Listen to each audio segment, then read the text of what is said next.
Good morning, Sarvodhan Namaskar, dear bachcho. This is my today's video. I'm going to teach verb the second part. Verb the second part. In the previous video, you have been taught about verb and also its kind. पिछले class में पिछले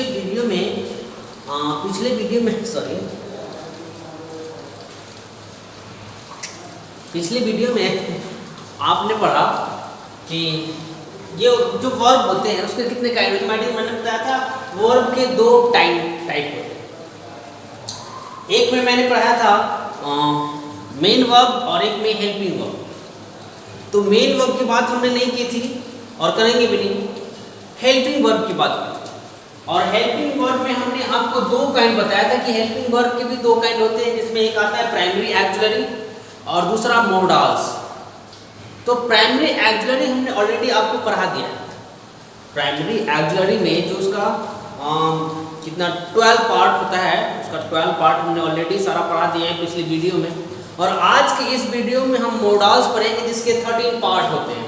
already हमने कल भी बताया था, पिछली video में भी बताया था कि मोडाल्स के 13 पार्ट होते हैं और प्राइमरी एक्सिलरी के 12 पार्ट होते हैं और ये दोनों मिलकर 25 हेल्पिंग वर्ब हमें इंग्लिश लैंग्वेज में पढ़ने पड़ते हैं, जिसमें से ऑलरेडी 12 हमने पढ़ा दिया है। आज 13 पढ़ेंगे, राइट। 13 मोडाल्स पढ़ेंगे, वो हमने आपको ऑलरेडी बोर्ड पे लिख दिया है। आप ऑब्जर्व कर सकते हैं कि ये 13 मोडाल्स कितने होते हैं। तो मैंने यहाँ पे लिखा है मोडाल एक्सिलरी माय डियर। और मोडाल एक्सिलरी की बात करें तो इसके भी दो पार्ट होते हैं। आप बोलेंगे और एक के अंदर पार्ट बोले कि वर्ब का पहले दो पार्ट था और फिर उसके दो पार्ट के भी अलग अलग पार्ट हो गए और फिर प्राइमरी एक्सिलरी पढ़ा उसका भी अलग अलग पार्ट था और फिर मोडाल्स पढ़े उसका भी अलग अलग पार्ट है। माय डियर क्या करोगे, पढ़ना ही पड़ेगा। अगर डीप में जाएंगे तो डीप में ऐसे ही पढ़ना पड़ेगा। तो ये जो मोडाल एक्सिलरी इसके दो पार्ट होते हैं। एक कहते हैं मार्जिनल मोडाल्स और दूसरा को कहते हैं एब्सोल्यूट मोडाल्स। जब मोडाल्स को हम डिवाइड करते हैं according to the grammar my dear, तो पहले पार्ट को बोलते हैं मार्जिनल और दूसरे पार्ट को बोलते हैं एब्सोल्यूट। अब बात यहाँ पे आती है, क्वेश्चन अराइज होता है कि what is marginal modals and what is absolute modal. I am telling you, मैं आपको ये बात बता रहा हूँ। आपको ये क्वेश्चन अपने आप में अराइज करके रखने की जरूरत नहीं, I already know about you. तो मैं बता दूं, मार्जिनल मोडाल्स वैसे मोडाल्स को कहते हैं जो एज अ हेल्पिंग वर्ब और एज अ मेन वर्ब एक सेंटेंस में यूज होता है। मतलब ये मेन वर्ब की तरह भी सेंटेंस में यूज किया जाता है और हेल्पिंग वर्ब की तरह भी सेंटेंस में यूज किया जाता है।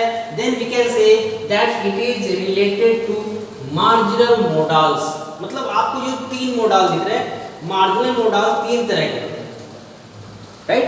मार्जिनल मोडाल कितने तरह के होते हैं? तीन तरह के होते हैं। और ये जो तीनों मोडाल्स हैं माय डियर, इसको एज अ मेन वर्ब भी यूज करते हैं और एज अ हेल्पिंग वर्ब भी यूज करते हैं। That is why we can say that this is belongs to marginal modal, right. Understood? Very good. अब बात करें एब्सोल्यूट मोडाल्स की। तो एब्सोल्यूट मोडाल्स मतलब माय डियर ये सारे के सारे जितने भी आपको ये दिख रहे हैं, ये सारे के सारे as a helping verb use होता है but not a main verb. अगर ये भी मेन वर्ब जैसे यूज किया होता या करते तो इसको भी एब्सोल्यूट नहीं कहते, क्या कहते? मार्जिनल कहते।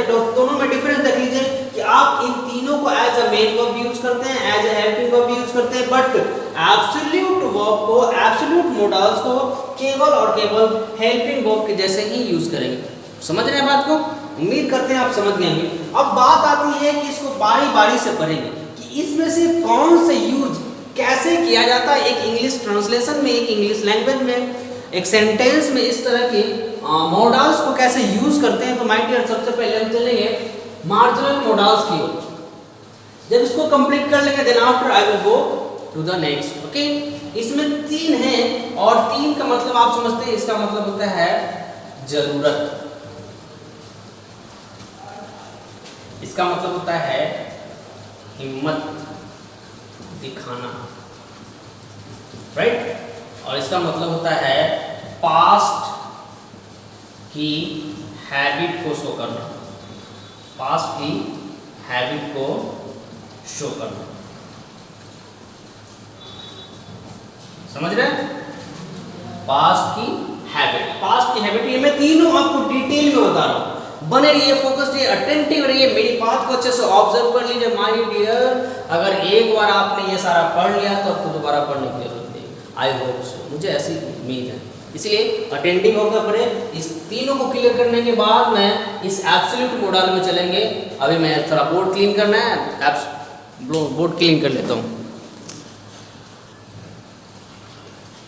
Okay, let's begin.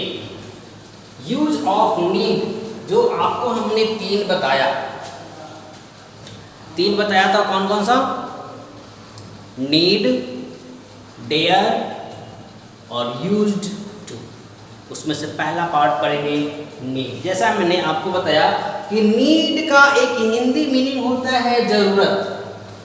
जरूरत, मुझे एक कलम की जरूरत है, मुझे एक शर्ट की जरूरत है, मुझे एक पेन की जरूरत है, मुझे एक कॉपी की जरूरत है। That type of sentence that reflect the need of a person.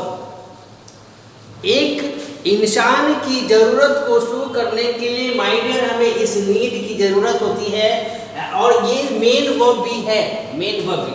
Main verb की बात करें तो जब मेन वर्ब पढ़ते हैं माय डियर, तो इसका वर्ब फॉर्म वो need, needed verb 2, needed verb 3, needs verb 4 और needing। ऐसा होता नहीं, needing नहीं होता, ये वाला verb नहीं होता यहाँ पे, इसका verb form नहीं होता, तो verb form पढ़ते हैं। तो वैसा verb, ये लिखने का मेरा मतलब ये है कि वैसा verb जिसके verb 1, verb 2, verb 3, verb 4 form तैयार होते हैं, वो मेन वर्ब होते हैं माय डियर।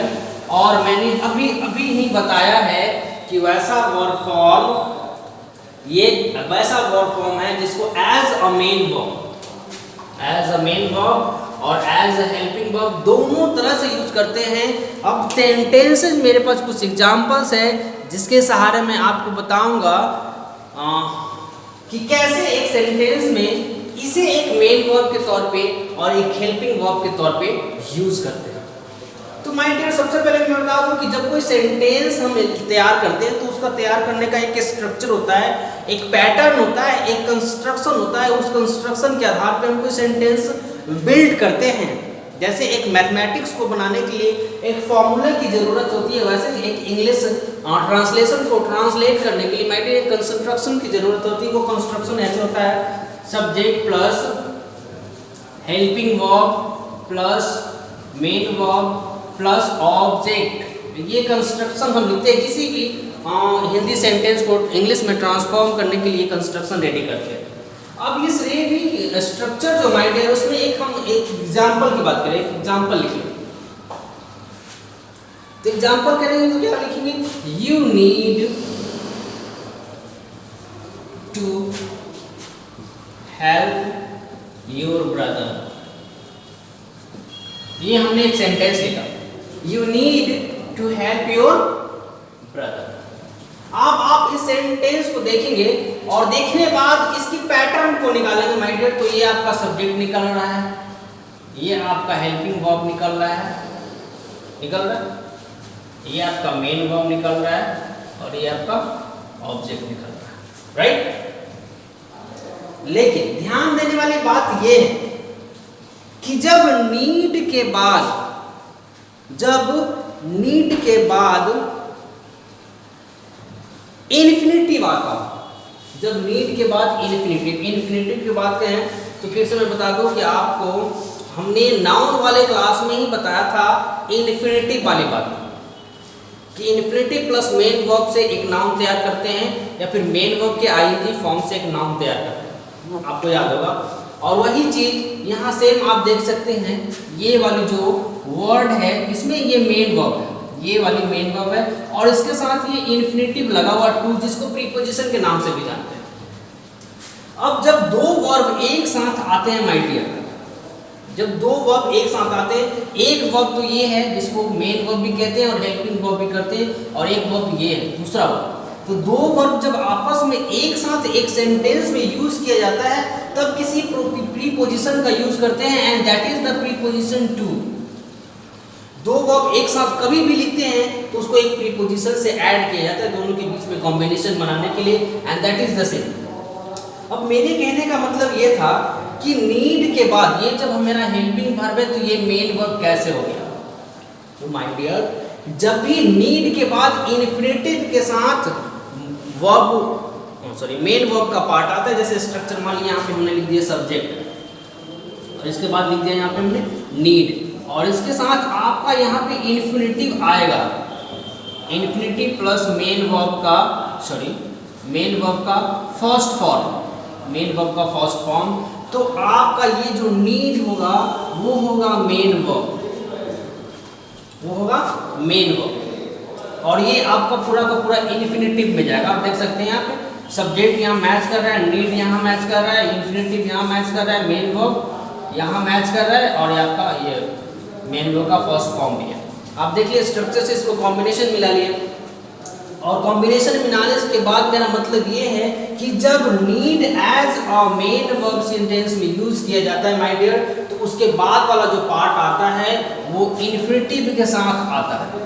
अगर इन्फिनेटिव के साथ नहीं आ रहा हो, केवल सिंगल नीड आ रहा हो, then we can say that it is belongs to a main verb. जैसे मान लीजिए कि आई नीड अ बुक, एक हमने एग्जांपल लिख दिया, आई नीड अ बुक। यहाँ पे मिला लीजिए, ये आपका सब्जेक्ट है, ये आपका मेन वर्ब है, और ये आपका अदर वर्ड है जिसको हम ऑब्जेक्ट के नाम से जानते हैं। ये मेन वर्ब, ये आपका मेन वर्ब है। इसके बाद कोई भी वर्ब यहाँ पे आपको नहीं दिख रहा है। जब भी इसके बाद कोई आपको यहाँ पे वर्ब दिखे तो ये वाला वर्ब आपका होगा मेन वर्ब, और ये वाला वर्ब होगा आपका हेल्पिंग वर्ब। इसको इरेज करके फिर से मैं 2-4 और एग्जांपल देता हूँ। दूसरा एग्जांपल मैं बता दूं आपको, he need to help others,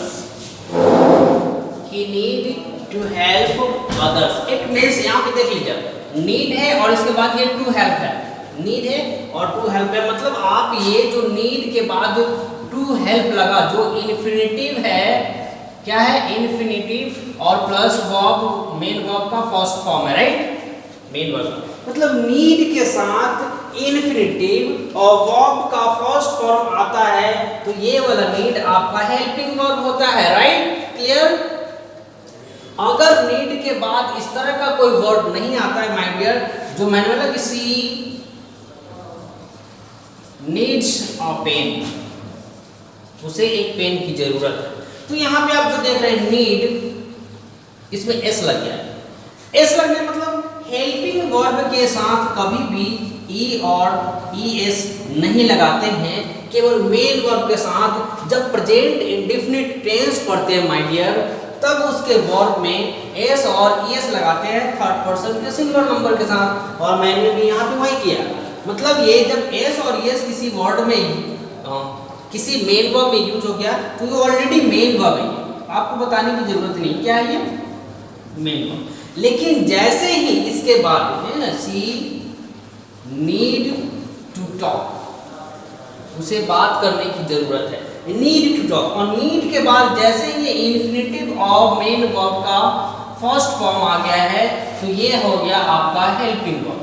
अब मुझे उम्मीद है कि आपको need as a main verb और as a helping verb clear हो गया होगा। इसके बाद हम पढ़ेंगे इसका नेक्स्ट पार्ट क्या है, नीड के बाद क्या पढ़ना था, डेयर, डेयर पढ़ेंगे।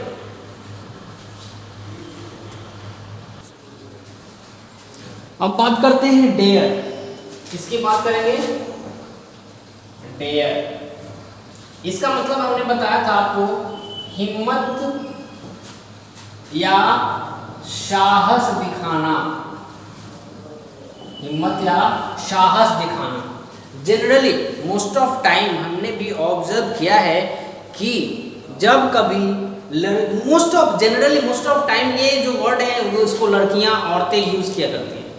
How dare to touch my pen, how dare to touch my pencil, how dare to touch my bag, इस तरह की sentences generally most of time लड़कियां यूज करती हैं कि हिम्मत कैसे हुई मेरे बैग को छूने की, हिम्मत कैसे हुई मेरे पेंसिल की छूने की। और जब कभी जब हिम्मत और साहस की बात करते हैं माय डियर, तो हम इस मेन वर्ब को यूज करते हैं जिसका नाम है डेयर।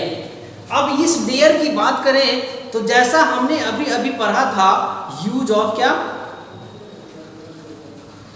क्या पढ़ा था? यूज ऑफ, फिर से बोलिए, अरे मेरे को याद नहीं आ रहा है।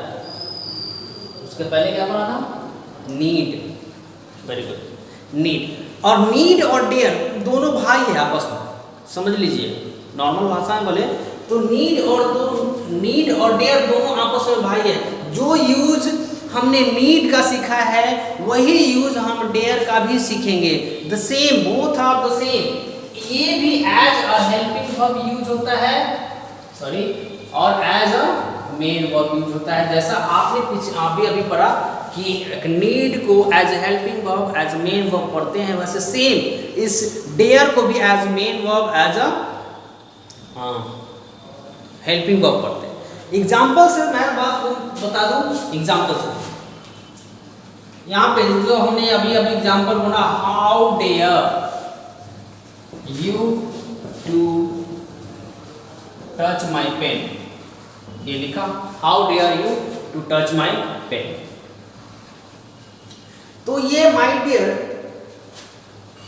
डेयर की बात करें तो डेयर जब मेन वर्ब की तरह यूज होता है, डेयर जब किसी सेंटेंस में मेन वर्ब की तरह यूज होता है तो उसको अफर्मेटिव, नेगेटिव और इंट्रोगेटिव तीनों फॉर्म में यूज करते हैं, तीनों फॉर्म में यूज करते हैं। लेकिन जब डेयर को as a helping verb use किया जाता है तो केवल और केवल नेगेटिव और इंट्रोगेटिव यूज करते हैं, अफर्मेटिव यूज नहीं होता। माय डियर ध्यान रखेंगे, किस बात का ध्यान रखेंगे? जब डेयर को as a main verb use करते हैं, एज अ मेन वर्ब, तो उसका अफर्मेटिव भी बना सकते हैं, उसका नेगेटिव भी बना सकते हैं, उसका इंट्रोगेटिव भी बना सकते हैं। लेकिन जब इसे as a helping verb use करते हैं माय डियर, तो केवल नेगेटिव बना सकते हैं और केवल इंट्रोगेटिव बना सकते हैं, मतलब अफर्मेटिव हम नहीं बना सकते हैं जब डेयर को as a helping verb use करेंगे, राइट। अब यहां जो एग्जांपल हमने लिखा है, how dare you to touch my pen. अब ये बताइए कि ये जो सेंटेंस है एक क्वेश्चन वर्ड से स्टार्ट हो रहा है और फुल स्टॉप से एंड कर रहा है, तो आप इस सेंटेंस को क्या बोलेंगे? अफर्मेटिव है, नेगेटिव है, इंट्रोगेटिव है, किस तरह का क्वेश्चन है? तो ऑब्वियसली सी बात है कि जब सेंटेंस के लास्ट में फुल स्टॉप है माय डियर, तो नॉर्मल सा एक स्टेटमेंट है, अफर्मेटिव सेंटेंस है। और अफर्मेटिव सेंटेंस है तो हमने अभी बताया कि अफर्मेटिव, नेगेटिव और इंट्रोगेटिव सेंटेंस में डेयर का use as a main verb करते हैं। मतलब ये जो डेयर है वो क्या है? मेन वर्ब है, राइट। क्लियर हो रहा है? दूसरा एग्जांपल, सी डेयर्स, दूसरा example, she dares, right, she dares to walk in the night, she dares to walk in the night. उसकी हिम्मत कैसे हुई रात में काम करने की? उसकी हिम्मत कैसे हुई रात में काम करने के लिए? अभी थोड़ा देर पहले हमने बताया था कि जब किसी वर्ड में एस और एस ऐड करते हैं माय डियर, वो मेन वर्ब ही होता है। ये प्रेजेंट इंडेफिनिट फिर से यहाँ पे शो कर रहा है, यहाँ पे आप subject main verb present indefinite है इसलिए main verb, okay, main verb, और ये इन्फिनेटिव और ये अदर, राइट। ओवर हो गया। अब आगे बात करेंगे, नेगेटिव वाली बात करेंगे। अफर्मेटिव आपने देख लिया, अब इसके आगे करेंगे नेगेटिव वाली बात। यहाँ पे नेगेटिव की बात कर लें, she dare not to talk, she dare not to talk. ये जो सेंटेंस कह रहा है कि उसे कैसे हिम्मत नहीं हुई बात करने की, कैसे हिम्मत नहीं हुई बात करने की। यहाँ पे सब्जेक्ट, हेल्पिंग वर्ब है ना, फिर नॉट, फिर मेन वर्ब। स्ट्रक्चर ऐसे, subject plus helping verb plus not plus main verb, और फिर अगर ऑब्जेक्ट है तो देख रहे हैं इस पैटर्न के आधार पे। तो इस पैटर्न के आधार पे आप पाते हैं ये जो डेयर है एज ए हेल्पिंग वर्ब यहाँ पे यूज हुआ और ये जो डेयर है एज अ मेन वर्ब यहाँ पे यूज हुआ। डिफरेंस आप समझ गए हैं कि डेयर को कैसे किस तरह से एक सेंटेंस में मेन वर्ब यूज करते हैं और एक हेल्पिंग वर्ब यूज करते हैं।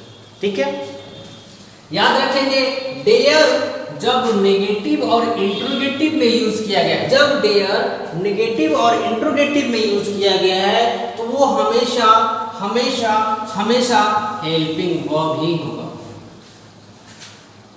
Clear, very good. आगे चलते हैं, इसके बाद पढ़ना था आपको used to. Let's begin the next, that is used to. यह है used of used to, use of used to। अब इसको भी as a main verb use करते हैं, as a helping verb use करते हैं और इसीलिए इसको हमने कौन से पार्ट में रखा था माय डियर, आपको याद होगा हमने 2 पार्ट बताया था, नहीं याद है तो फिर से देख लीजिए। हाँ, यूज्ड टू मैं बता रहा था कि एज अ मेन वर्ब और एज अ हेल्पिंग वर्ब इसका भी यूज करते हैं। तो माय डियर क्या करते हैं यूज्ड टू का कि पास्ट के हैबिट को, पास्ट के हैबिट या रेगुलर एक्टिविटी को शो करने के लिए यूज्ड टू का करने के लिए यूज्ड टू का प्रयोग करते हैं। राइट, पास्ट के हैबिट या रेगुलर एक्टिविटी को शो करने के लिए क्या करते हैं यूज्ड टू का इस्तेमाल करते हैं। एग्जाम्पल के लिए मैं बता दूं माय डियर कि मैं बचपन में गोली खेला करता था। मान लीजिए कांचा जो होता है ना, वो वाली शीशे वाली छोटी छोटी गोलियां होती है, कांचा जिसको कहते हैं, गोली भी कहते हैं उसको। तो मान लिया जाए कि मैं कह रही हूँ कि मैं बचपन में वो गोली खेला करता था, तो ये मेरा आज का आदत नहीं है, वो मेरे पहले का आदत है जो बीत चुका है। और उसी बीते हुए आदत को शो करने के लिए माय डियर हमें इस यूज्ड टू का इस्तेमाल करना पड़ता है कि मैं एग्जाम्पल कहते हैं, मैं गोली खेला करता था, I used to play with goli, I used to play with goli, है ना। कि मैं स्कूल जाया करता था, अब तो मैं बड़ा हो चुका, अब स्कूल कॉलेज भी नहीं जाता, स्कूल जाया करता था, ये मेरी पास्ट की हैबिट थी। I used to go to school. मैं क्रिकेट खेला करता था, I used to play cricket. मैं अपने दोस्तों के साथ झगड़ा किया करता था, I used to quarrel with my friends, है ना। मैं अपनी दादी से कहानी सुना करता था, I used to listen stories from my grandma. मैं अपने टीचर से बहुत डांट खाया करता था, I used to get child from my teacher. ये सारे जो एग्जाम्पल आपने देखे हैं वो पास्ट के हैबिट है, पास्ट के हैबिट है। और पास्ट के हैबिट को शो करने के लिए, हैबिट मतलब समझते हैं ना, the action that is gone by a proper और a particular period of time for not a single time. एक प्रॉपर टाइम के लिए वो आदत नहीं है। मैंने मान लिया कभी मैंने किसी को 2 झापट लगाया, एग्जाम्पल, तो ये मेरा आदत नहीं है, मेरा हैबिट नहीं है, मेरा एक्टिविटी नहीं है रेगुलर एक्टिविटी है कि जब मैं स्कूल जाया करता था तो शिक्षक मुझे रोज मारा करते थे, रोज मारते थे। वो उनकी आदत थी या मेरी भी आदत थी, मैं रोज स्कूल जाया करता था, मेरी आदत थी, समझ रहे हैं। मैं गोली खेला करता था, मेरी आदत थी। मैं दोस्तों के साथ झगड़ा किया करता था रोज दिन, ये आदत थी। जो रोज दिन उस समय हुआ करता था, दैट इज द हैबिट। जो एक दिन हमने किया वो हैबिट नहीं था, वो तो ऐसे ही नॉर्मल सा पास्ट टेंस कह सकते हैं आप, लेकिन इसको यूज टू से नहीं बना सकते। यूज टू से वैसे सेंटेंस को बना सकते हैं जो एक पर्टिकुलर पीरियड ऑफ टाइम के लिए वो एक्शन हुआ है, समझ रहे हैं। लिख दूं? हाँ लिख देता हूँ। मैं क्रिकेट खेला करता था। अब इस तरह के जो सेंटेंस है वो हमेशा ऐसे एंड करेगा, खेला करता था, देखा करता था, सोया करता था, मारा करता था, मारपीट किया करता था, डांट खाया करता था, सिनेमा देखा करता था, दौरा करता था, बदमाशी किया करता था, सोता रहता था। ये सारा जो एक्टिविटी है वो ऐसे इंड करता था, ऐसे इंड करेगा माइंड। और ये इंड करेगा मतलब ये आपको पास्ट इंडेफिनिट शो करता है, पास्ट इंडेफिनिट टेंस है। और पास्ट इंडेफिनिट टेंस को एज अ हैबिट यूज करने के लिए इस यूज्ड टू का इस्तेमाल करते हैं, subject plus used to, sorry subject plus used to plus verb one, main verb one, shift क्या हो जाता है, मेन वर्ब वन और object if any there in the sentence.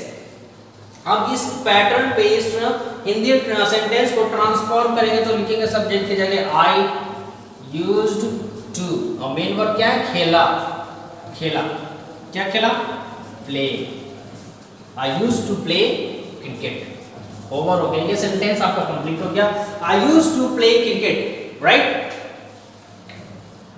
देख लिया आपने यूज्ड टू का इस्तेमाल कैसे करते हैं, ओके।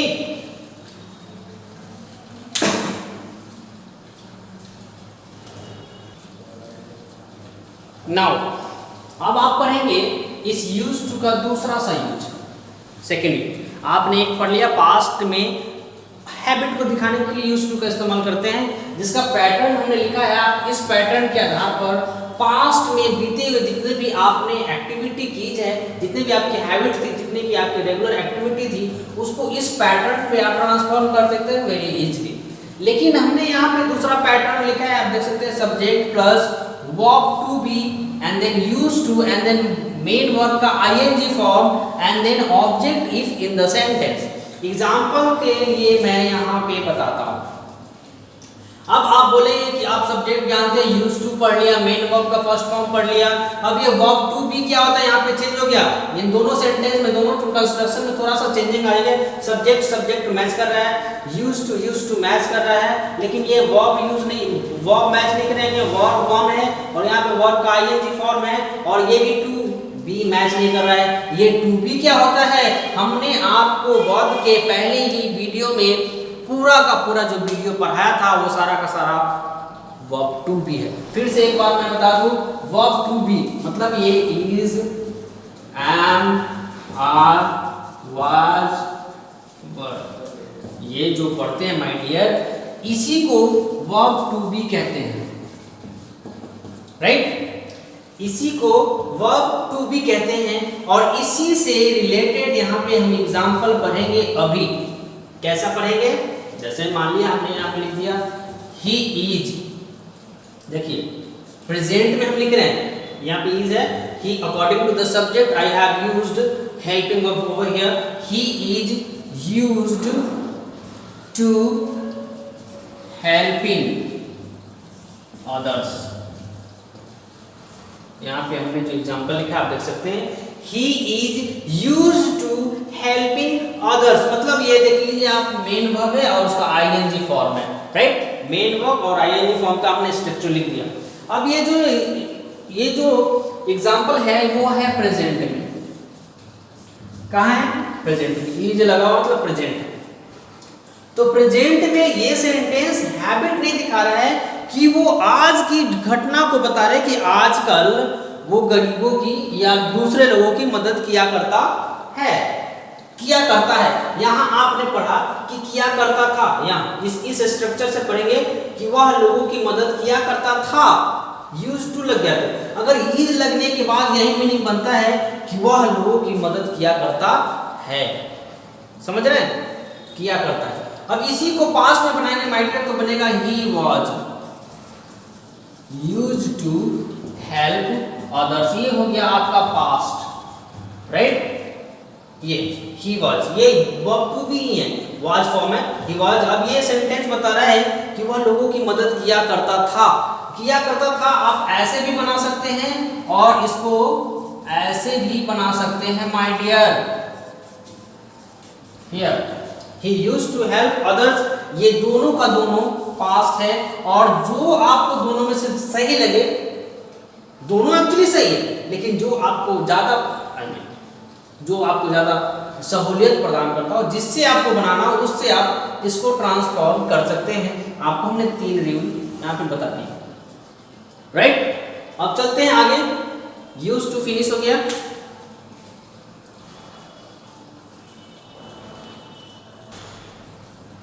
अब चलेंगे माय डियर एब्सोल्यूट मोडाल्स की तरह।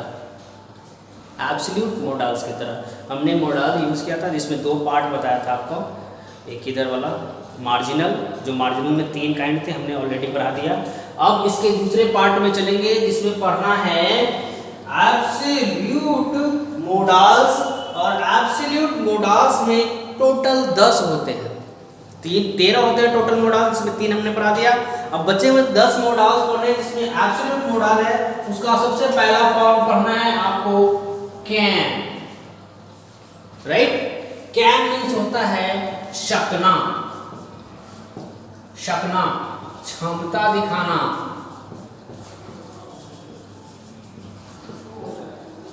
एजिलिबिलिटी क्षमता दिखाना, शकना या क्षमता दिखाना। इसी को माय डियर पास्ट में पढ़ते हैं कुड, कैन प्रेजेंट में पढ़ते हैं और कुड पास्ट में। यहां मैं लिख देता हूं कैन प्रेजेंट में और कुड पास्ट में यूज करते हैं। पास्ट में और प्रेजेंट में मतलब क्या है कि प्रेजेंट टेंस में जब सेंटेंस प्रेजेंट से रिलेटेड हो और वो सेंटेंस उसमें अपनी क्षमता, उसमें जो सब्जेक्ट है, उस सेंटेंस का जो सब्जेक्ट है वो क्या करता है, अपनी क्षमता, अपनी एबिलिटी को शो करता है। तो उस एबिलिटी को शो करने के लिए we have to use can. जैसे एग्जाम्पल मान लिया जाए, कि मैं 8 रोटी खा सकता हूँ। वैसे खाता नहीं मैं 8 रोटी, लेकिन मैं एग्जाम्पल देता हूँ कि मेरे जैसे बहुत सारे ऐसे लोग हैं जो 8 रोटी खा सकते हैं, 8 क्या 10 रोटी खा सकते हैं, 10 क्या 12 रोटी भी खा सकते हैं। तो वो जो उनकी एबिलिटी है, उनकी पावर है, उनकी क्षमता है। और क्षमता माय डियर नेगेटिव भी हो सकता है और पॉजिटिव भी हो सकता है। नेगेटिव की बात करें और पॉजिटिव का बात करें तो नेगेटिव क्षमता कैसे हो सकती है? जब क्षमता है ही तो वो नेगेटिव कैसे हो सकती है? होती है, मैं बताता हूँ। यहाँ पे मैंने लिख दिया, मैं 4 रोटियां खा सकता हूँ। जनरली देखेंगे कि इस तरह के सेंटेंस जहां हमने कैन यूज करना है, that sentence always ends with सकता हूं, सकती है, सकते हो, सकते हैं, ऐसे एंड करता है। जहां भी हमने कैन यूज करना है, वैसे हिंदी सेंटेंस के लास्ट में इस तरह से एंडिंग होती है कि मैं सकता हूं, सकती हूं, सकते हो। That is explain the suggestion, that is explain the ability, that is explain the quality of the noun। क्या यहाँ ये जो नाउन है, ये जो प्रोनाउन, ये जो सब्जेक्ट है, ये बोल रहा है कि उसके पास 4 रोटी खाने की क्षमता है, मतलब उसका पॉजिटिव एबिलिटी है, राइट। तो पॉजिटिव एबिलिटी में सब इसका स्ट्रक्चर लिख दे, सब्जेक्ट प्लस